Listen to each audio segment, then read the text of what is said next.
Hello, I'm Mac Brunson, pastor at Valleydale Church, and I just want to welcome you and thank you for worshiping with us online. We have all of these resources that are available to you, and we are thankful that you are finding them and that you're using them.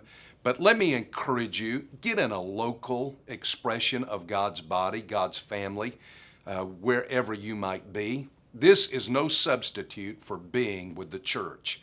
And we don't want it to be that for you. We want to assist you and help you and encourage you. And really, I want to feed you any way that I can. But this can't really replace what it's like to be together with the gathered body of Christ. That's so important. In fact, the Word of God tells us not to neglect the gathering of ourselves together. The other thing would be this. If this is helpful to you and you are able, and you would like to support the resources that we're putting online, because there is a price, there is a cost to it, feel free to give if you so feel led in that way. Pray about it, and you do what you can do if you're able to do it. Go to valleydale.org and you'll see how you can give, and you'll be part of this ministry and sending this word out across the country and literally around the world. So thank you again for worshiping with us, and God bless. Well, this morning we're going to talk about the serving church, the serving church. Years ago in the 1960s, a man named Bobby Evans worked out in West Texas. He was an engineer for the Texas Department of Transportation. Bobby's job was to keep the roads clean in West Texas and his little part there. Well, you can imagine that's a pretty challenging job, especially in the 1960s when people would drive around and they were littering either intentionally or unintentionally, sometimes trash flying out of their vehicles without them knowing, or sometimes rolling the window down and just tossing it out the window. And but people would call Bobby's office and fuss and say, hey, you need to get out there and pick up the trash. And he was frustrated, but of course he would send his crews out to do that. But he wondered, man, is there a better way that we could get rid of this trash without having to pay people to do it? And so time went on. He found himself in Tyler, Texas, and he saw the same problem there. And at the time, the cost of paying people to pick up trash was elevating 15 to 20% a year. And he just thought, man, we've got to figure something out. In 1984, he and his wife traveled to South Dakota. While they're there, he's supposed to speak at a civic club meeting. He noticed how clean the roads were, how clean the cities were. And he thought, man, the public has got to be involved in this to some level. And so he's speaking at a civic club meeting, and he makes a comment. He says, maybe you should adopt a highway to keep the roads clean. And it was just part of his speech. He really didn't expect people to do anything with it. But he left there and went back to Tyler, Texas, and he began thinking, maybe there's something to that. So he asked the Chamber of Commerce, he said, hey, would you guys help me, adopt a highway and keep the road clean? And so a group called the Tyler Civitan Club, there's a guy in the first service sitting right there where Joseph is, who was from Tyler, Texas. Had no idea until after the service. Anyway, it was his 84th birthday today. I wish I would have known. We could have sang to him. But anyway, this Tyler Civitan Club said, we will adopt a 2-mile stretch of road from all the way between Highway 69 and Interstate 20. And so they did on March the 9th, 1985. And that became known as the AdoptAHighway program. They were the first one. And after them, all kinds of people started flocking to Tyler, Texas to say, how do you guys do this? How in the world can you adopt highways to keep them clean with volunteers? And so businesses, churches, nonprofits, families, you can adopt a highway now, or at least part of a highway, to keep it clean. Now, we save about $3 million a year in taxpayer money because we have volunteers cleaning the highway. Isn't that amazing? Go back 30 plus years and think of all the millions of dollars that have been saved because of volunteers. And so the AdoptAHighway program is a great example of the power of volunteerism. We rely on volunteers heavily, some of you know that really well, heavily here at Valleydale. It takes about 150 volunteers every Sunday morning to pull off a Sunday. You see volunteers, right when you come on campus in the parking lot. You see them as greeters. You hear them and leading us in music. They do such a great job. You hear them playing instruments. And yes, we do have a paid staff, but the overwhelming majority of people who are serving here on Sundays are volunteers. Volunteers are teaching in life groups. We have a volunteer team. There's volunteers on the team that writes our adult life group curriculum. Numerous volunteers serve here every week. And so imagine a church where every volunteer, every member who's physically able was serving. Wouldn't that be a great place to go? I think I'd want to be a part of that church where every person says, you know what, I got my mile, I'll take 2 miles. And this is our little spot, and we're going to clean, we're going to serve to the glory of God. Now, wouldn't that be amazing? But unfortunately, not everybody is serving here. A lot of people are, but not everybody. I want to give you some numbers in just a few moments. But we're in a series on the strategy map. Now, I want to show you the strategy map here. Pastor Kirkwood and our senior pastor, Dr. Brunson, have covered this so well, but I just want to remind you where we are. Now, if you are new to Valleydale, or if you would go to our information desk, you would say, hey, tell me a little bit about Valleydale. We're not going to give you a menu of things and say, hey, just take your pick, just whatever you want to do. We're going to give you a map, a real intentional map to say, this is the minimum expectation that we have for you. This is what we want you to do. We've boiled it down to these things. Now, we'd love for you to do more, but this is the minimum. We want you worshiping here each week. We want you here on Sunday morning worshiping. We understand there's weeks where you're off, you're traveling, vacation. We understand. But in the normal rhythm of life, we want you here worshiping.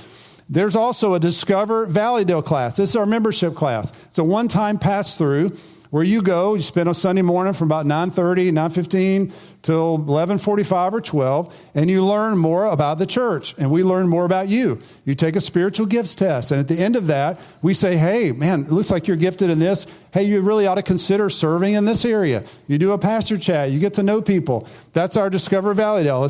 The next one's offered November 17.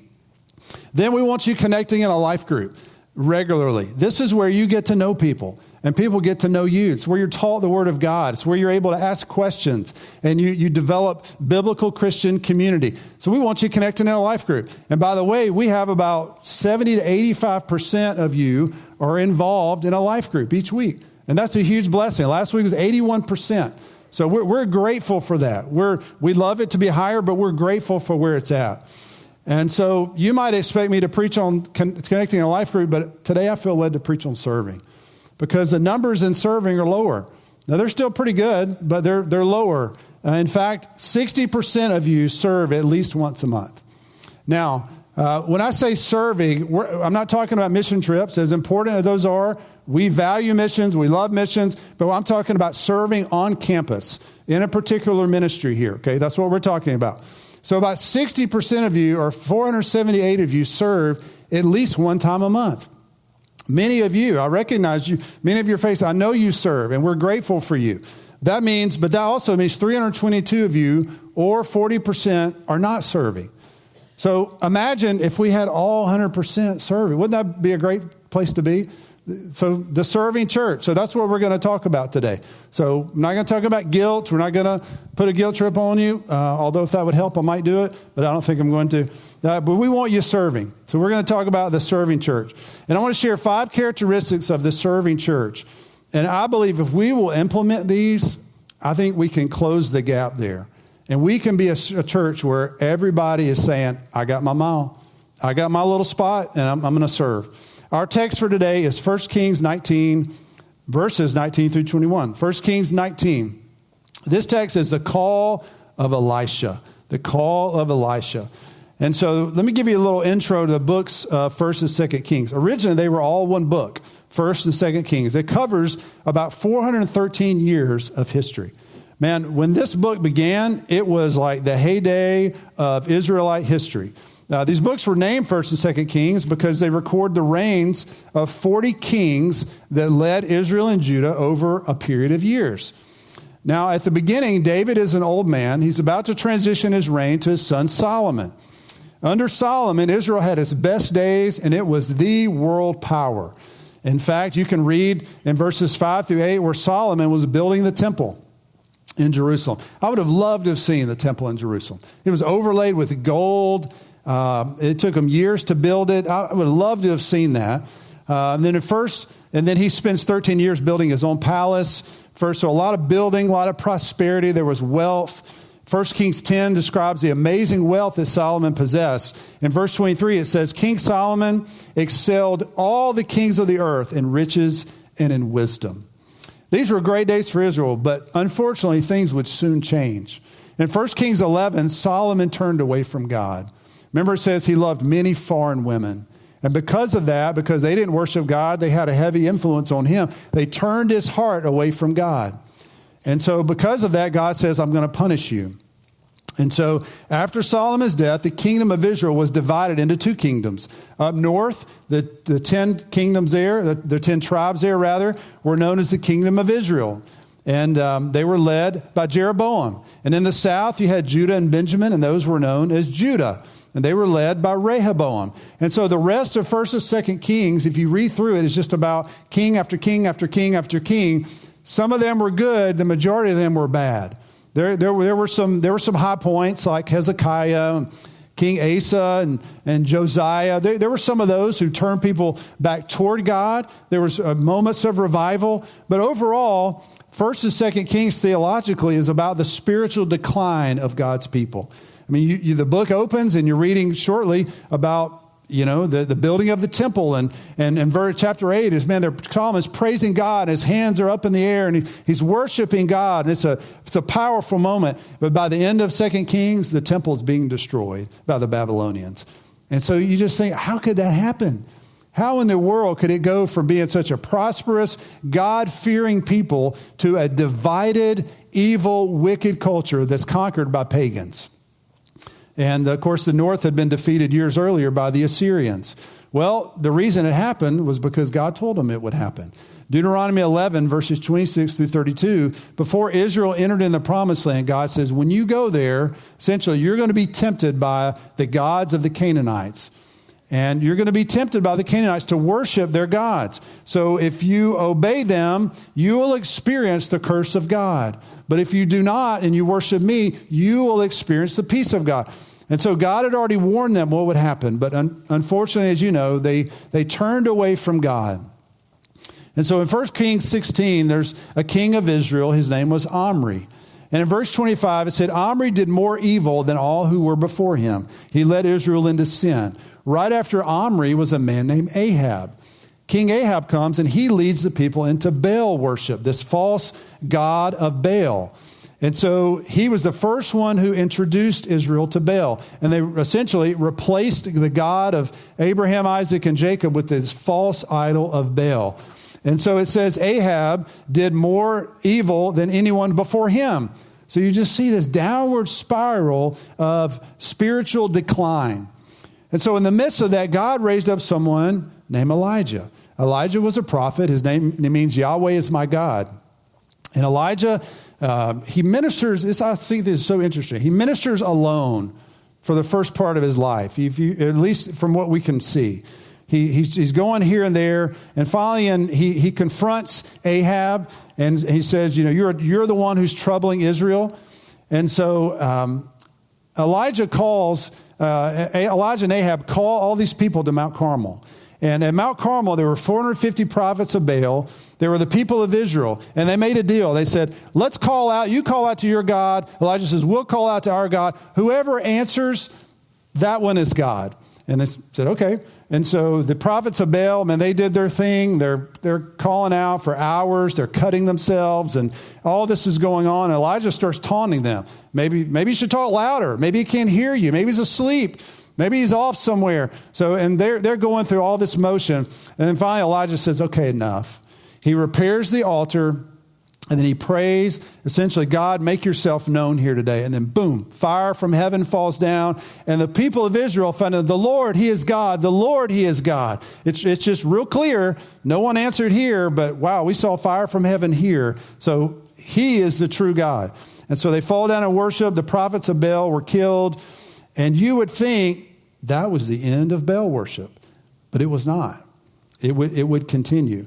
And so Elijah was discouraged. And you read in chapter 9, I mean, you would think after that, man, nothing can affect this guy. He's seen fire from heaven. He's been in the midst of revival. Nothing's going to face him. However, Ahab had a wife named Jezebel, and she was bad news. And so she threatened him. He was afraid, and he ran for his life. So he runs down into Mount Sinai. And some people say he was depressed. I don't know if he was or not. But he finds himself at Mount Sinai. He's discouraged. And he tells the Lord twice, even I am the only one who's serving you. I'm the only prophet left in the midst of this pagan culture. I'm the only one left. And of course, God has certain things, earthquake, all these things pass by. But then there's a gentle whisper. And in the gentle whisper, I believe this is what the Lord said, verse 15 of 1 Kings 19. And the Lord said to him, go return on your way to the wilderness of Damascus. And when you arrive, you shall anoint Hazael to be king over Syria. You see, Hazael would come in, and he would be God's instrument of judgment on Israel. And then he says, and I want you to anoint Jehu. Jehu would replace Ahab, and he would bring judgment on the house of Ahab. And then he says, I want you to anoint Elisha. Elisha would be Elijah's successor. So he's telling Elijah, you're no longer going to minister by yourself. I'm going to provide these other people to help you, and they're going to carry on the work of ministry after you. And so that's what Elijah was getting ready to do. So God was reminding Elijah, you're not alone. There's 7,000 other people who have not bowed their knee to Baal. They're not worshiping this false idol. Elijah had not seen those people, but God told him that it was true. So here's the first characteristic. If we're going to be a church that is a serving church, there's 5 things that we need to do. First, we must avoid overcommitment. We must avoid overcommitment. So 2 times, Elijah, I am only left. He felt like he's the only one there serving God. And if you are an overcommitted volunteer today, we love you deeply, but you probably feel like that. There are probably times where you feel like, I am the only one serving. I would love to go to a life group. I would love to do something, but I'm the only one. And if I don't do it, it's going to fall apart. So you often feel that. We don't want you to feel that way, but sometimes you feel that way. Let me tell you why I think that's true. Let's show our pie chart again. Of the 470 people that are serving, 114 of you serve 3 or more times a month. That means 24% of you are doing a lot of work. Does that make sense? 24% of you are serving 3 or more times a month. Now, we want some of you to do that because we need weekly volunteers in preschool. We need weekly volunteers in children's ministry because we want consistency. Just like you go to an adult class and you have the same teacher normally, or teachers, maybe have the same rotation, but they're the same ones in there. We'd like to have the same thing in preschool and in children's ministry. However, we want you to be called to that. We don't want you doing that just because, no one else will do it, or I'm guilt-tripped, or whatever it is. So if you are in that 114, some of you might be overcommitted. And there's 2 reasons that may have happened. One, we have allowed it to happen as your leaders. If you're to that point, you're frustrated, you're discouraged, you want to break, we have allowed that to happen. And I'm sorry we have allowed that to happen. We want to change that. I'm going to give you a real clear way to respond later, but we have allowed that to happen. Second of all, you're responsible too, because as Dr. Stanley, I heard him say years ago, saying no is a divine act. I heard him say that. So sometimes when we ask you, you need to say, you know what? I'm sorry, I just can't do it. I'm sorry, I'd love to, but right now is just not a good time. Right now we've got this going on at work, and man, I just can't do it right now.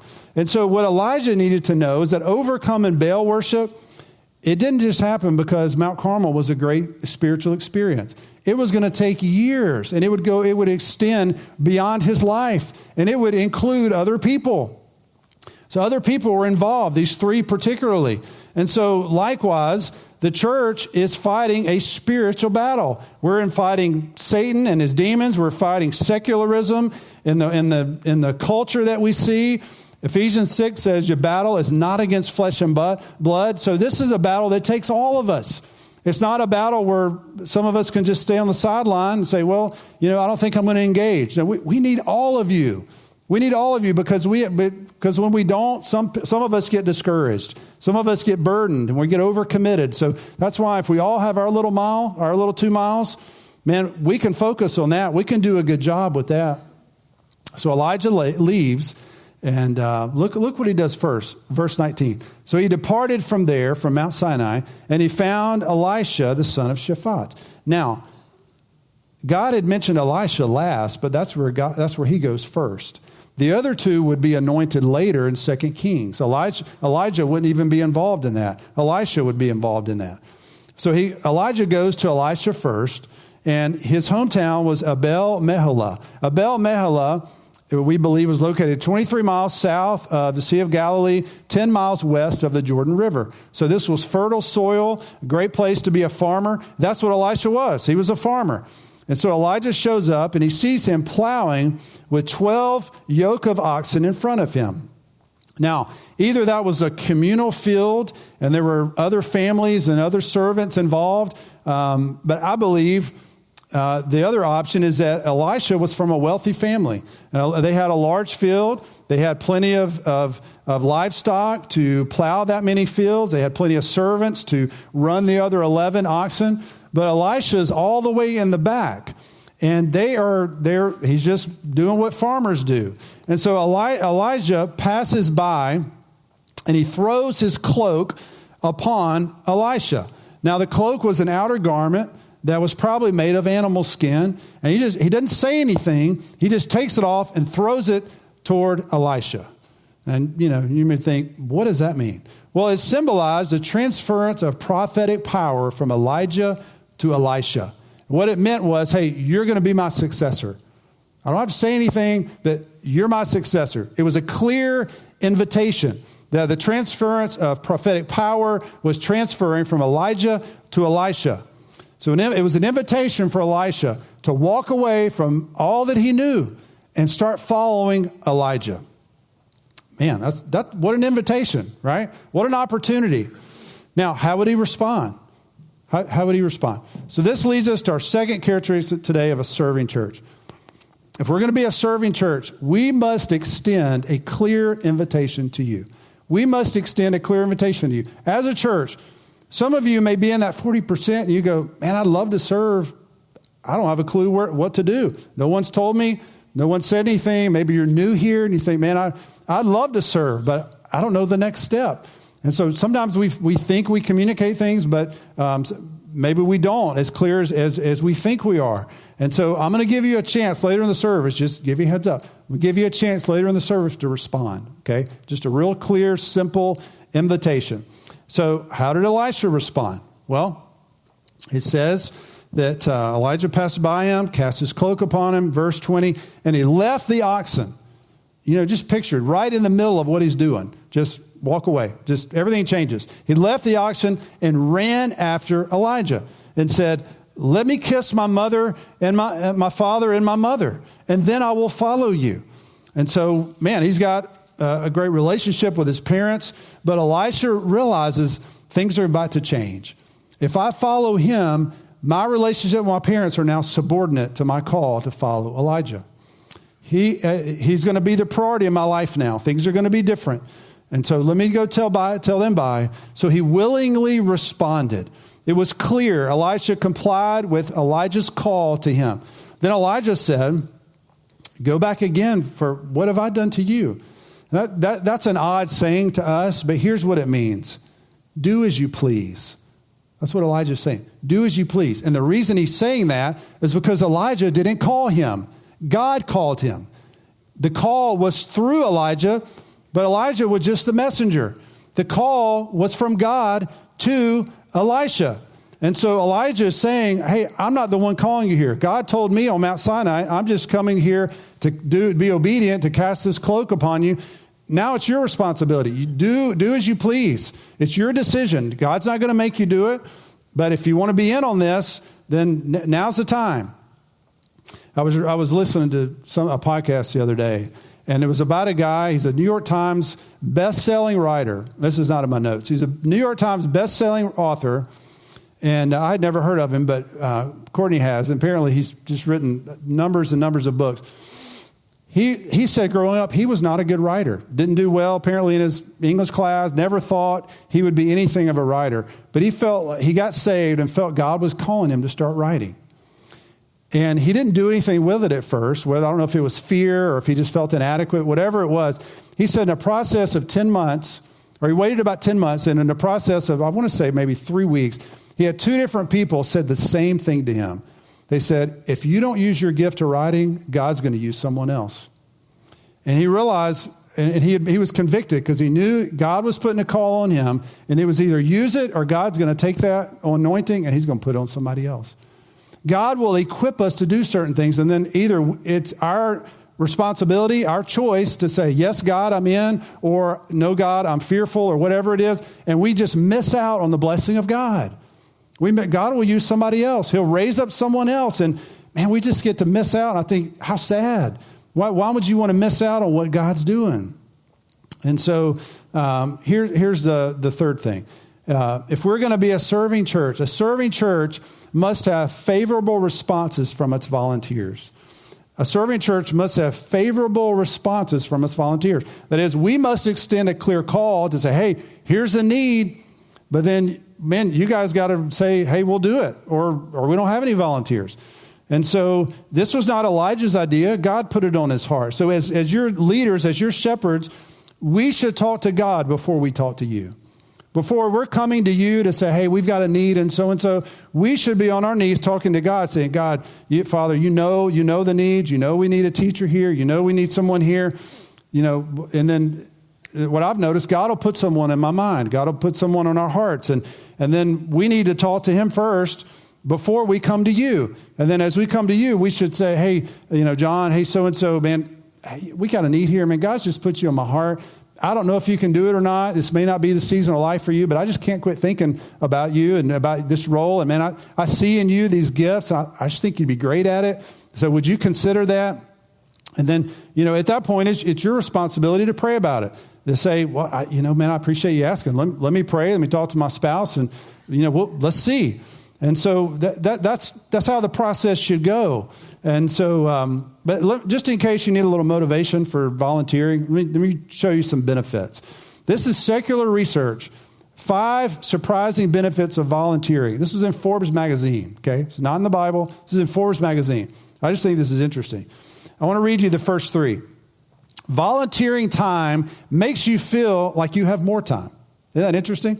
A lady professor wrote in the Harvard Business Review, her research found those who volunteer their time feel like they have more of it. And here's the reason. You feel more time affluent and less time constrained than when wasting your time or spending it on yourself. So you get to the end of the day, and if you've served here, you've served public school somewhere, you just think, man, that was a good use of my time today. I love serving in that classroom, or I loved serving with those kids, and man, we had the best discussion, and that was just a really good use of time. So you feel more time affluent. You feel like, man, I just feel like I've got more time. That was really helpful. Second, volunteering your skills helps you develop new skills. So you learn new skills as you volunteer. Listen to this. An article in Stanford's Social Innovation Review called Skills-Based Volunteering Overseas, the Next Executive Training Ground. Isn't that interesting? Hey, we want to train our executives, so we're going to send them to volunteer somewhere. See, you guys are in the best training ground right here at Valleydale. Just, join the volunteer movement. And so why not use your skills to advance the kingdom of God? You guys are incredibly talented. You're gifted at what you do. You're gifted. Some of you are great IT people. You're great with technology. You know how to do that. Man, we could use your help. You may think, they don't need me.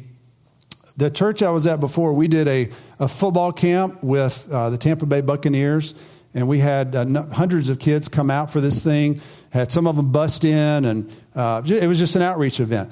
So I was in charge of this thing and trying to figure out how do we plan this. And we had a number of volunteers, but a couple of my buddies were helping me.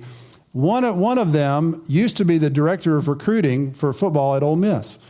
And so he had gotten out and was working in the business world now, but he was in athletics. So he helped organize their summer camps. When coaches were out doing recruiting, he did their schedules. He did all that. So he was great with logistics.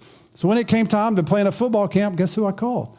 My buddy Brandon. And so, man, he's working on this, and he knows exactly, how many drills they need to do and how long and how many periods. And this is how long you break them into this age group, and this is how long the scrimmage should be, and this is how many coaches you need. And he did all that. And we had other friends helping too.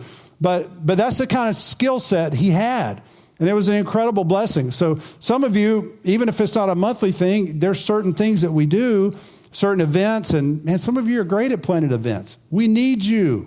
We need your help. We need your logistical skills. We need all of that to help make an impact. Let me ask you a question. Sometimes we go through droughts. Sometimes we go through ruts, right? Even as Christians, we just go through those ruts sometimes. We think, man, I don't know what's going on. Here's what I would ask. If that's where you are, have you served someone else recently? Have you served someone else recently? Think, when's the last time you served somebody? Because when we serve other people, man, the focus it's not on me anymore. It's on how can I help? How can I serve? How can I help this person? And all of a sudden, man, everything changed. My whole perspective changes. Verse 21 says, Elisha returned from following Elijah. He took the yoke of oxen and sacrificed them and boiled their flesh with the yokes of the oxen and gave it to the people, and they ate. Now, I believe there's two things in this verse that Elisha is doing. First, he sacrificed his livelihood. These oxen that's how his family made a living. And so he's saying, I'm not going back. I'm not going to follow Elijah part-time. I'm not coming back on the weekends to plow fields and to make some more money. This is full-time. I'm all in. I'm turning a corner here. And so he's sacrificing his livelihood. And so he's no longer going to work the ground to make a living. He's no longer a farmer. He's going to be a prophet in training. And the second thing, and the yokes were served as firewood. They're serving as the firewood to cook the food, to cook the oxen. So, man, this was a radical change. The second thing, Elijah sacrificed what was familiar for the unknown. He sacrificed the familiar for the unknown. Now, life on a farm is hard, but it's fairly predictable. You know when I'm going to plant these things certain times of year. The harvest is going to be maybe at this time of year, and weather can be unpredictable. But in terms of what you're doing, it can be fairly predictable. And so Elisha is willing to give up the predictable and the familiar for the unknown. How's he going to make a living with Elijah? Imagine his dad asked him some of these questions. Hey, Elijah, let's talk through this. What's your schedule going to be like? How are you going to pay the bills? How are you going to make a living? I don't know. I just feel like God's calling me. Well, when are you going to come home? I don't know. We're going to be all over the place. God's just calling me to serve him. So all of this unfamiliar, he's willing to give up the familiar for the unknown. And what would he do? Where would he live? All of these things. And maybe someone here this morning, you've been considering Christianity for a long time. Man, you've been in the church, you've been searching, you've been seeking, but there's some unknown aspects of it that scares you. You think, man, what about this part? What about that part? How am I gonna live? What about financially? What about, what are they gonna think of me at my job? All of these things can concern us.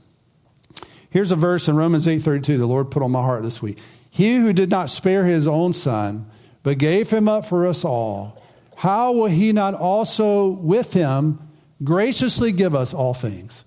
How will he not also with Jesus graciously give us all things?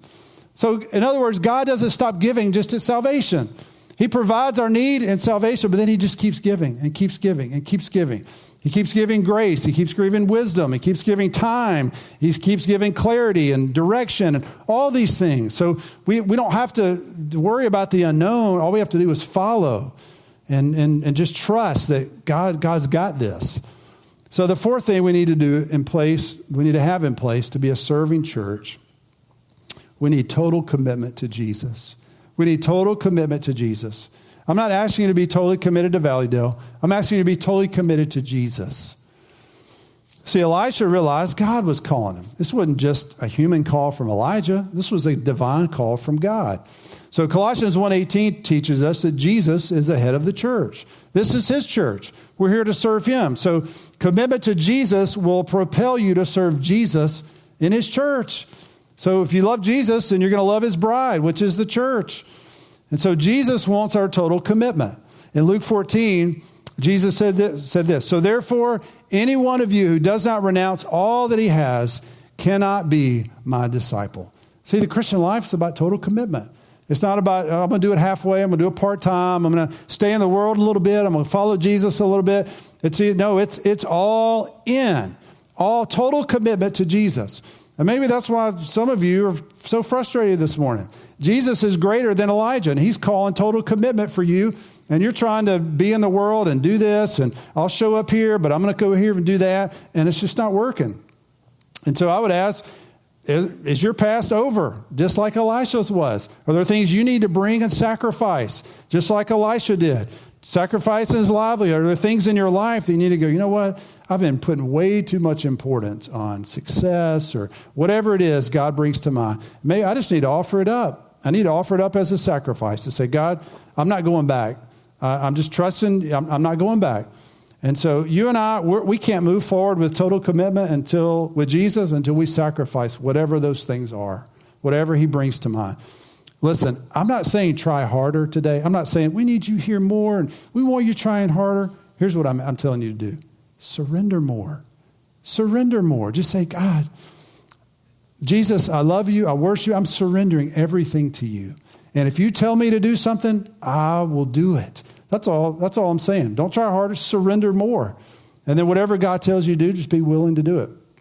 I've been reading a book lately called Chasing the Bear. And it's written by a guy, a journalism professor at Alabama. He lives here in Birmingham. But it's he compares the life of Coach Bear Bryant and Coach Nick Saban, their lives and their coaching careers. And each chapter is just back and forth. And I think, Ben, you would enjoy that. It's a fascinating book. It's really, really interesting. And so, but he talks about when Coach Bryant took over the team in the early or late 1950s, he did individual meetings with all the players. And the very first player, they didn't know what question was. The first player didn't know what he was going to ask. And so he goes in there, there's a big lineman, and Coach Bryant said, so are you in a fraternity? And the player said, yes, sir. And the coach said, do you have a car? And he said, yes, sir. And the coach said, do you have a girlfriend? Yes, sir. He goes, son, I don't think you're going to have much time to play football.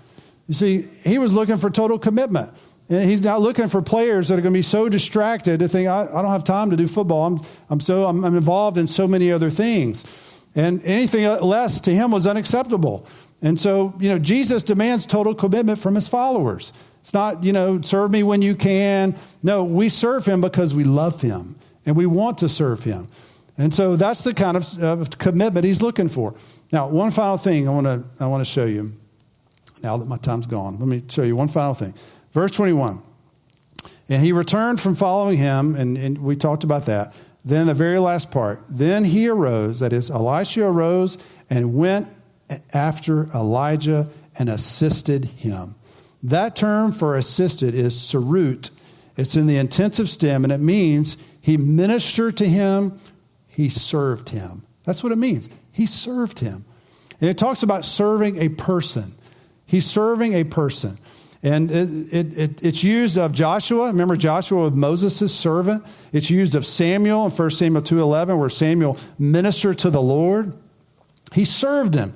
So it's interesting that this term does not refer to slaves. It refers to free people who serve a superior. Isn't that interesting? Elisha didn't see himself as equal with Elijah. He saw himself as his servant. He said, I'm here to serve my superior, Elijah. And so when you come here to serve at Valleydale, you're not serving a pastor. You're serving Jesus. He is our superior. We come to serve him. So when you show up to greet, when you show up to park, people, whatever you're doing, it's before you come, you should be praying, Jesus, I'm coming for you today. I'm coming to serve you. Help me to love people in your name. Help me to show the love of Christ because I'm doing this for you. Now, it's easy when we think about Elisha to fast forward to think, man, all the miracles he did. And God used him in a powerful way. He raised a Shunammite's son from death in 2 Kings 4. But right now, that's not where Elisha was. Elisha is leaving the farm for uncertainty. And we get a picture. in 2 Kings 3:11. It gives us a job description of these early days for Elisha. This is what it says. He poured water on the hands of Elijah. Isn't that interesting? Elisha, tell us about, man, what was it like working for Elijah? Man, what was it like to minister to him? Well, I washed his hands. Yeah, I poured water on his hands. Elisha, you gave up working on a farm. You gave up security. You gave up a wealthy family to do what? To pour water on the hands of Elijah? Yeah, that's what God called me to do. And God would go on to use him in powerful ways. But just think, those early days, it was nothing glamorous. It was just being obedient, doing menial tasks like washing his master's hands. Here's the fifth thing. If we want to be a serving church, we must have a willingness to do menial tasks in obscurity. We must have a willingness to do menial tasks in obscurity. Menial tasks. Are you willing to direct people in the parking lot? Are you willing to sit down with students and love them enough to get involved in their life as they're making these formative decisions about college and who they're dating and all these important things? Are you willing to spend time with a child who has great questions about God? It's menial tasks in obscurity. A man named Joe grew up in North Carolina. Joe had a mother and a grandmother who took him to church often. And when Joe was 9 years old, he became under conviction that he needed to receive Jesus Christ as his Lord and Savior. And so he did. But after that, Joe didn't really live for God. Joe was influenced by the world. He was influenced by success. He was influenced by money. And the world had a heavy impact on him. So he'd made his career choice, and he began working, going from job to job. And in 1972, Joe ended up at the University of Arkansas. And he went to church one day, and he got involved in a Sunday school class, and the name of the teacher was George Therill. And George Therill was a kind of a quiet, unassuming man, simple, and he would teach Sunday school, and Joe just loved how he taught. He was impacted by his life. And over time, Joe began to watch this guy and to think, man, this guy is just, he didn't have, Joe was driven and money and prestige. And he had just thought, if I could just get this position, man, I will have arrived. I'll have all the money, all the prestige, all the success that I need. But again, he would look at George, and he didn't see that in George. He saw a peace in George. He saw a contentment in George, and he envied that. He thought, man, there's just something missing. And so he grew under conviction that God had not been the priority in his life. And he realized that money and all these other things had been the priority. So one Sunday night, George went forward in a service and rededicated his life to Jesus Christ. Joe did. Joe went forward, rededicated his life. And he said, from this point on, I'm going to live for Jesus. And God has blessed Joe Gibbs' life. Joe Gibbs went on to coach Super Bowl winning Washington Redskins. He's gone on to do NASCAR. He's had a testimony for years. And you know what he points it back to? 1972, a Sunday school teacher named George Therill, who loved him enough to teach him the most important thing in life is a relationship with God and keeping God first in your life. And that came from a volunteer, as far as I know he wasn't paid, a volunteer Sunday school teacher. See, when you serve God, you never know what type of impact you can have, and you never know who you're going to impact.